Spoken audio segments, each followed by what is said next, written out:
Conforme havíamos anunciado na sexta-feira, a previsão de greve da Idaron, ela foi deflagrada hoje em todo o estado de Rondônia. Rolim de Moura paralisou suas atividades, mas é uma greve dentro da legalidade, ou seja, 30% de todo o corpo funcionário continua trabalhando. Agora existe um detalhe.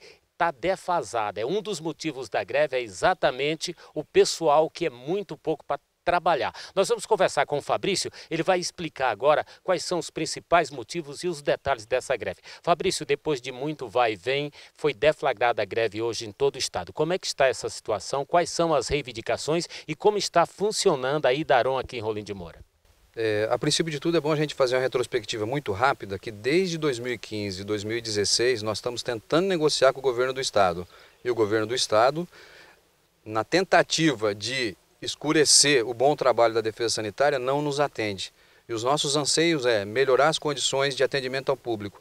Hoje, por exemplo, teve produtor que chegou 3h30 da manhã para ser atendido.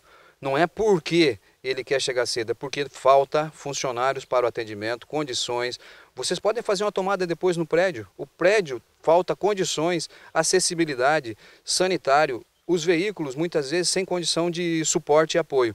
Então, diante de todos esses fatos, nós estamos reivindicando melhorias e condição de trabalho há muito tempo. Esgotamos todas as negociações, conversas, tentativas, e hoje existe uma possibilidade de negociação. Está tendo uma reunião em Porto Velho, esperamos que o governador se sensibilize, sente para resolver as questões, porque se depender da diretoria do Idaron, ela infelizmente está criando condição de assédio moral e perseguição a funcionários do Idaron na tentativa de prejudicar o funcionário, ao invés de resolver os problemas. Nós temos uma vacinação que se encerra dia 15 e uma declaração dia 22. Como é que vai ficar caso não seja resolvido esse impasse da greve? Muito boa a tua pergunta. O produtor pode ficar tranquilo, de forma nenhuma o produtor será prejudicado. Por quê? Nós esperamos também que a diretoria do Idaron não penalize o produtor se passar do dia 22, porque os funcionários estão todos responsáveis e sabendo que o produtor não pode ser prejudicado. Então, fique claro que ele não será prejudicado e a diretoria não será penalizada, não irá penalizar o produtor. Na questão de quem quer declarar e que possa vir para cá, nós vamos falar aqui com o Beckman. Qual é o procedimento? Quantas pessoas estão no atendimento hoje com 30% do funcionamento? Na verdade, a gente tem mantido o efetivo de 30% trabalhando. Agora nós precisamos lembrar que as demandas, né, elas são muitas, não é apenas o atendimento. Hoje a gente tem que atender as lojas agropecuárias com recebimento de vacina, nós temos aí também a fiscalização daquelas indústrias, né, frigoríficas, por exemplo, de frango que temos aqui no município, né, que temos que fazer a inspeção e outras atividades que também são essenciais ali, né. Então hoje nós temos uma pessoa apenas ali no atendimento. Aquelas pessoas que quiserem fazer a declaração, fazer a tentativa de declaração, elas podem vir, mas nós não podemos garantir que elas serão atendidas, né? Nós vamos tentar fazer, né, o atendimento a contento, né, cumprindo os 30%, é preciso lembrar isso, né, que a gente está cumprindo de fato a legalidade da greve. A Defesa Sanitária de Rondônia, ela está falida, ninguém tem coragem de dizer isso, entre políticos e diretores da Idaron, infelizmente essa conversa não acontece.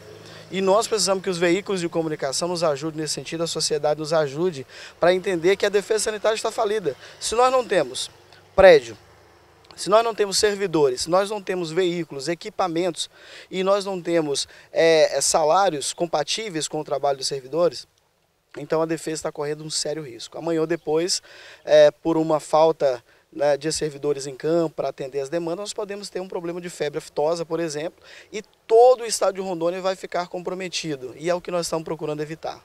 Existe um detalhe muito interessante, vocês falam bastante nas reivindicações e o que menos se fala é em salário. Esse não é o principal tópico, embora seja, mas esse não é o principal, porque normalmente quando se fala em greve é porque a remuneração está muito baixa. Vocês estão reivindicando principalmente condições de trabalho, pelo que a gente entende, né?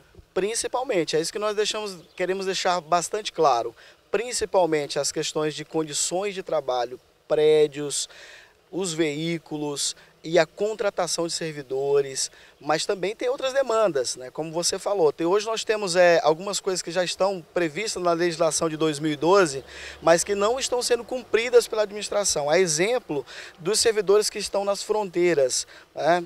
Está previsto para eles um adicional, por eles estarem em local de difícil acesso, por terem que fazer outras atividades de fiscalização de fronteira que são de extrema dificuldade, eles deveriam ter algum benefício em relação a isso e eles não estão recebendo. Nós não temos, por exemplo, a regulamentação das horas extras, as diárias dos servidores, elas são irrisórias, sendo que, na verdade, a gente também não pode cumprir certas atividades dentro do nosso município com diárias, porque já houve casos e mais casos de servidores que tiveram que devolver diária, mesmo tendo efetivado o trabalho a contento. Então existe um risco. E um problema também muito sério, não é verdade, Fabrício? E também o Paulo e a Ana podem confirmar isso, principalmente a questão de segurança jurídica para o trabalho dos servidores. Nós temos um problema seríssimo de competência para os servidores trabalharem.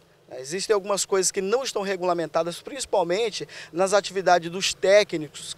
Os técnicos são as pessoas que ficam na frente da batalha aqui, que atendem praticamente toda a demanda. E nós não temos competência para trabalhar em várias atividades e isso pode causar um risco. Então a gente acaba tendo que fazer até por necessidade do serviço e pressão dos diretores. Então a gente corre o risco de fazer e tomar, de repente, um processo civil, um processo administrativo por alguma extrapolação de competência, e não fazendo, a gente pode ser penalizado, de repente, pela diretoria, achando que a gente está prevaricando. Então, nós estamos num momento de extrema dificuldade e insegurança jurídica. A gente só quer que essas coisas sejam resolvidas. Esperamos, então, que o governo se sensibilize, sente, converse, que haja um ponto em comum e um acordo seja estabelecido. Exatamente, até porque é o que nós estamos colocando. A maioria das demandas que nós estamos pedindo não necessita, eventualmente, de dinheiro. E as que necessitam de dinheiro, nós sabemos que já existem os elementos de despesa para que sejam feitas essas melhorias, para a construção dos prédios, né, para a aquisição de equipamentos, né? Então, ou seja, não é algo impossível de se fazer, basta apenas um pouco de bom senso.